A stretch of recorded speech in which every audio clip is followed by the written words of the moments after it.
What's up guys, how's it going? Welcome back. This is the latest episode of the Universe Mode, and as you can see, the guest GM for the SmackDown episode is Eric Bischoff. Kind of a legend in my eyes. I'll put him down as the best Raw GM of recent times. You know, it's a shame that he obviously went off and started doing some TNA work, but yeah, I quite liked Eric Bischoff. He was always like the arsehole GM. He plays that smug prick role really well. You know, you always hated him, but then as you get older you sort of respect the fact that you did hate him. You know, he's just doing his freaking job. And here we go, he's announcing the match card. He said that he's not going to give away Sheamus versus Ryback for free. He's going to make it a tag team match, and no, you're in heaven.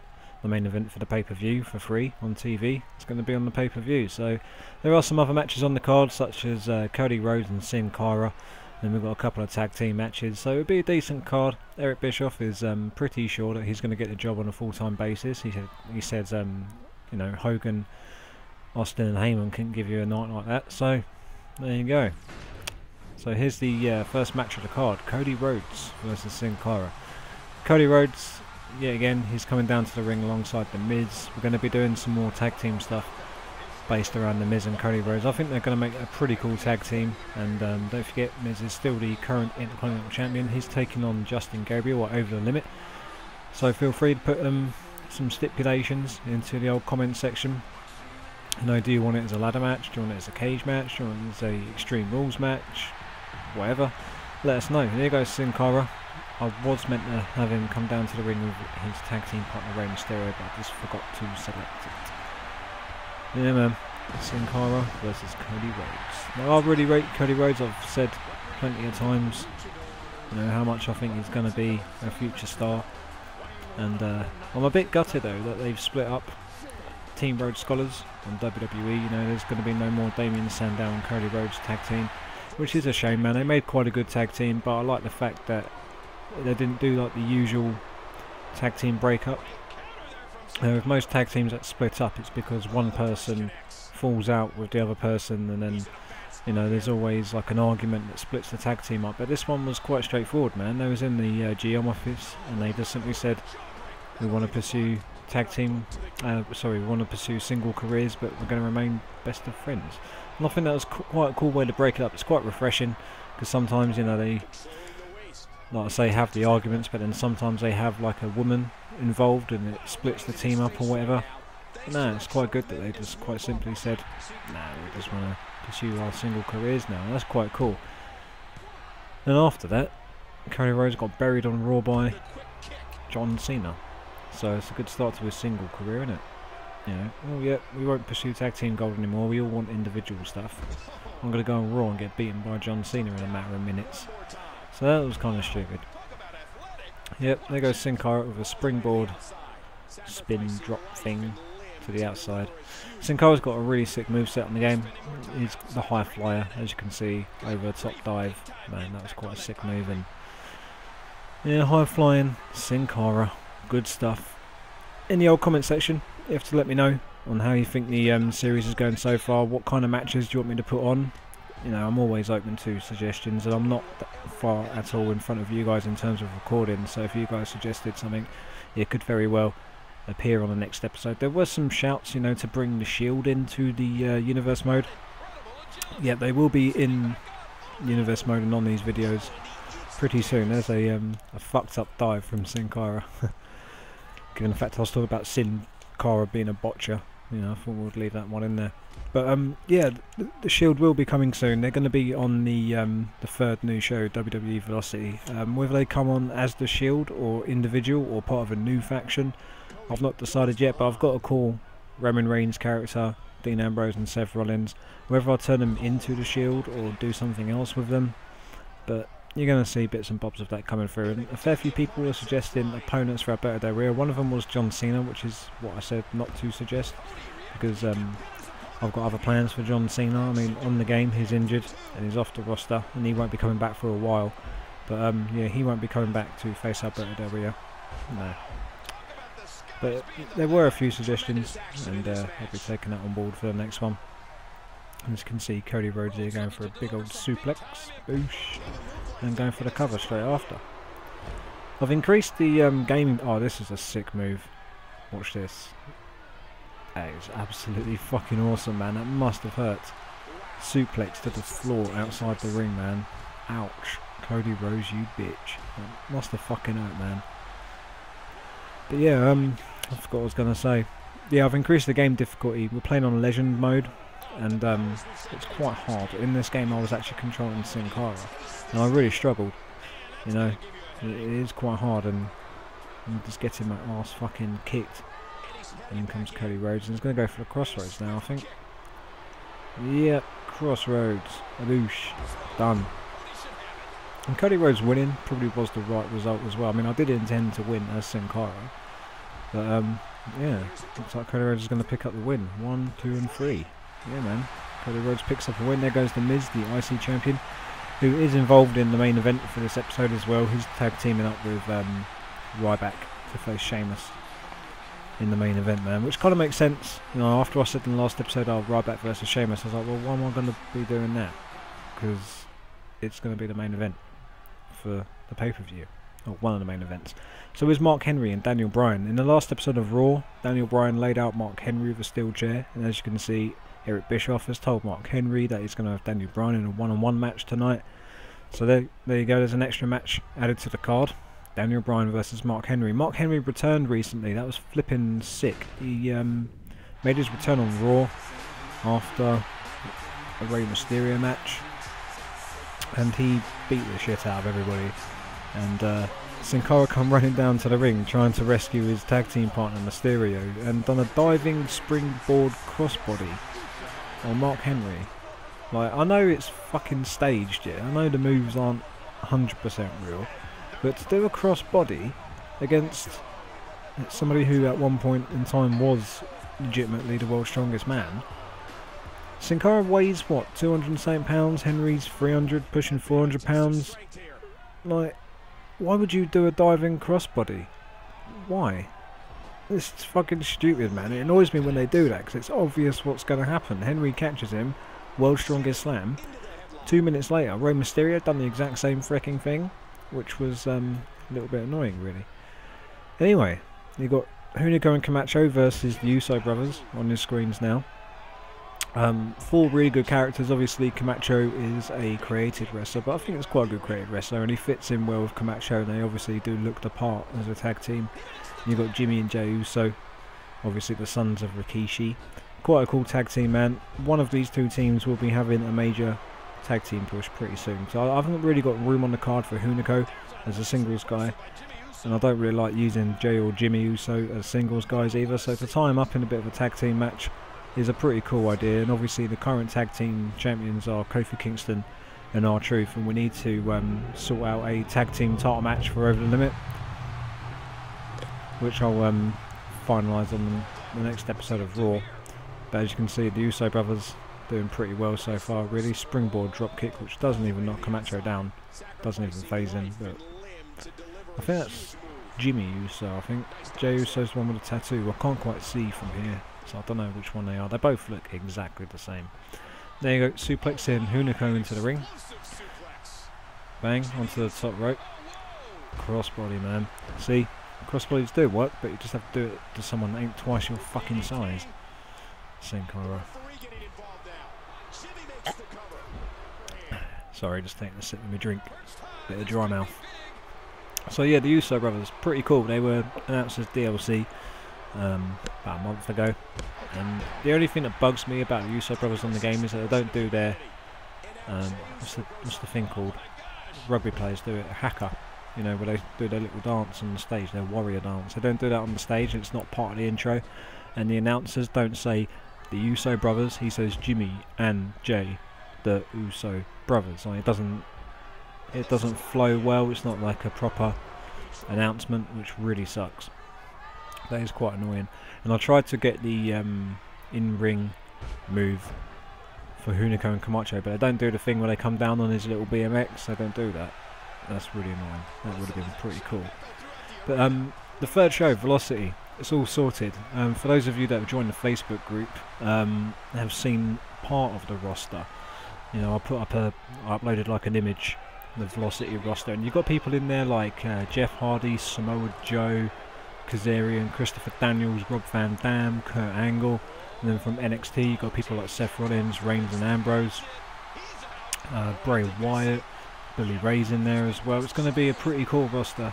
For those that want to keep up to date with what I'm going to be doing in the future, you need to join that Facebook group. It is in the description. And the Uso brothers pick up a win, man. Good stuff. Awesome stuff. And that should bump them up the old list of tag team title contenders. That could be pretty cool.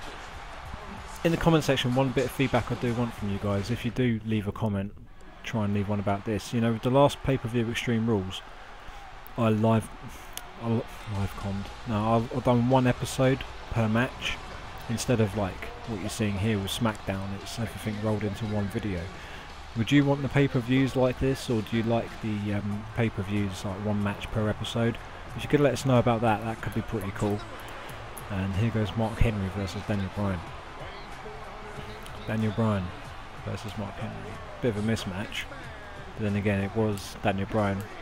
It was Mark Henry who Daniel Bryan won his first World Championship against.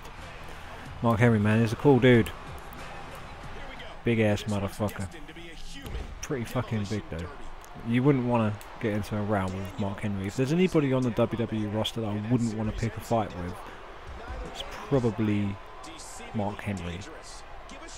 And Brock Lesnar for that matter as well. You would not want to screw Brock Lesnar. He returned on Raw recently as well, which was just an awesome return. Come down, beat the shit out of Vince McMahon. He legitimately broke Vince McMahon's hip. Fucking well funny. Vince McMahon said to Brock, you know, if I was you, I wouldn't do anything I would regret later on. And then Lesnar just goes, alright, and F5, breaks his hip. And that's not a fucking TV injury, man. He legitimately broke his hip, man. Vince McMahon, as of today, which is the 8th, has just come out of surgery, repairing his hip. Now that's not even his bad hip. His left hip was fucked already, but then Brock went and broke his right hip. Poor bloke, man. And there's Daniel Bryan with his wake up taunt, which is pretty cool. You don't often see him do that anymore, you know, where he does that sort of flip off the turnbuckle over the opponent. I haven't seen him do that on TV for ages. Daniel Bryan going for the cover as well, but now Daniel Bryan seems to be absolutely screwed. There goes the big old press slam. Bit of a wake up taunt. Here comes the world's strongest slam. Yeah, man. There you go. Bang. Daniel Bryan's fucked. But Mark Henry, he's pretty pissed off, you know. He got laid out of a steel chair from Daniel Bryan last week on Raw, so he's going to pick him up and he's going to give you a bear hug in a minute as well. There we go. A big old bear hug. That's got to hurt as well, man. With a dude of Henry's size, putting the pressure on your ribs and your lower back like that, that will fucking hurt. Staged or not staged, man, that's going to put some pressure on you. And if it was like a proper legitimate move, you would tap out to a bear hug from that dude. I mean, look at the frickin' size of him. So here you go. Here's the main event. Justin Gabriel and... what were the teams again? Justin Gabriel and Sheamus versus Ryback and The Miz. I've changed Ryback to a heel because I don't like face versus face feuds. So Sheamus is going to stay as the babyface, and we're going to have Ryback as the heel. So obviously it's going to be the two faces, Sheamus and Justin Gabriel teaming up against the two heels, Ryback and The Miz. Good stuff, man. Yet again, in the comment section, feel free to suggest match stipulations. You know, do you want it to be a ladder match, TLC match, cage match? Feel free to suggest it and I'll see what I can do. So here comes the Intercontinental Champion, The Miz. I'm going to take another sip of my drink.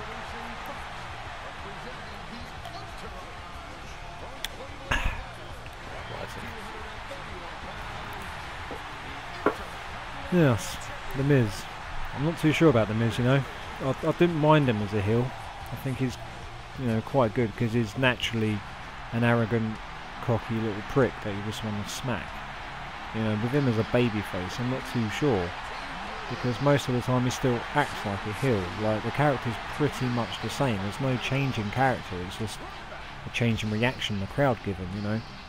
He's still cocky, he's still arrogant, still sarcastic, he's still got that god-awful really catchphrase and the I'm awesome catchphrase.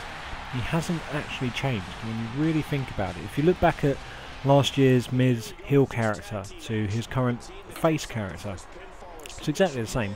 Same bullshit suit, same bullshit catchphrase. Just the crowd reaction is different.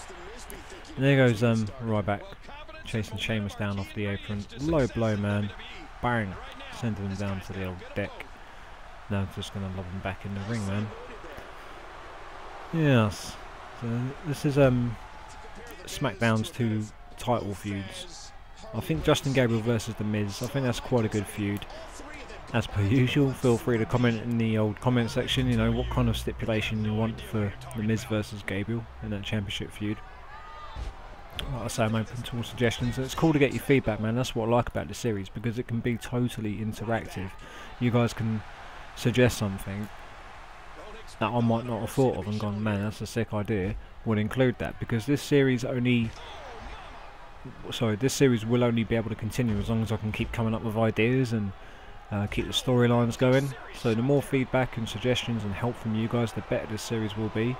So yeah, stay active in the old comment section. That could be pretty cool, man. If we can get this nice and fan interactive, that'd be sick.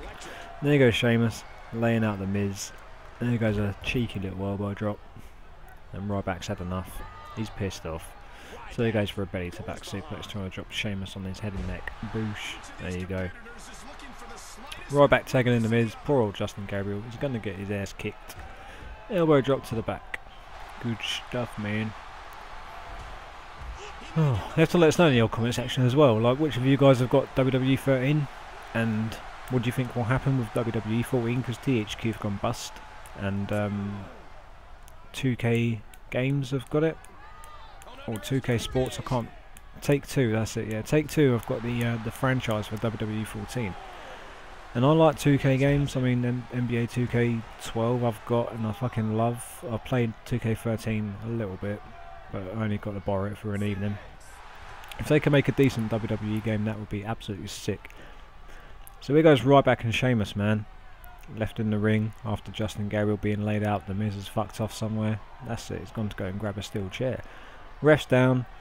Sheamus laid out with a steel chair. This is Ryback's official heel turn, teaming up with The Miz and using a steel chair to win the match. 1, 2, and 3. Ryback and The Miz pick up the win.